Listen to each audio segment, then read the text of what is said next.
அதிமுக ஆட்சிக்கு வந்தால் அனைத்து தீபாவளிக்கும் பெண்களுக்கு நல்ல புடவை வழங்கப்படும் என்று அதிமுக பொதுச் செயலாளர் எடப்பாடி பழனிசாமி வாக்குறுதி அளித்துள்ளார்.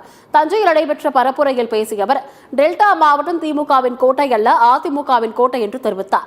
திமுகவில் உழைத்தவர்கள் எல்லாம் ஓரங்கட்டப்பட்டு மு.க.ஸ்டாலின் குடும்பத்திற்கு மட்டுமே முக்கியத்துவம் கொடுக்கப்படுவதாக கூறினார். திமுகவிற்கு அதன் கூட்டணி கட்சிகள் ஜால்ரா அடிப்பதாக கடுமையாக விமர்சித்தார். திருமாவளவன் பேச்சுக்கு மறுப்பு தெரிவித்த எடப்பாடி பழனிசாமி, விடுதலை சிறுத்தைகள் கட்சியை திமுக விழுங்கிவிடும் என்று தெரிவித்தார். நாம் என்றைக்கு பாரதிய ஜனதா கட்சியோட கூட்டணி வச்சுமோ அன்றையிலிருந்து அவர் மட்டுமல்ல, அவர் கூட்டணி இருக்கின்ற கட்சியெல்லாம் ஜால்ரா போட்டுட்டு இருக்குது. ஜால்ரா போடு தினம் ஒரு பேட்டி, தினம் விடுதலை சிறுத்தை கட்சி ஒரு பேட்டி.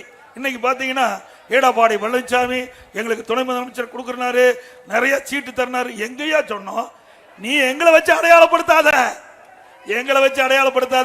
கொஞ்சம் கொஞ்சமா திமுக உங்க கட்சி சாப்பிட்டுட்டு இருக்குது. இன்னும் கொஞ்ச நாள் ஆனா விழுகிரும், திமுக விழுகிரும். அதைத் தொடர்ந்து திருவையாறில் பேசிய எடப்பாடி பழனிசாமி, அதிமுக ஆட்சிக்கு வந்தால் அனைத்து தீபாவளிக்கும் பெண்களுக்கு நல்ல புடவை வழங்கப்படும் என்று தெரிவித்தார். திமுக ஆட்சிக்கு வந்து 4 ஆண்டுகள் ஆகிவிட்ட நிலையில் எதுவும் செய்யாமல் தங்களை குறை கூறுவதாக தெரிவித்தார்.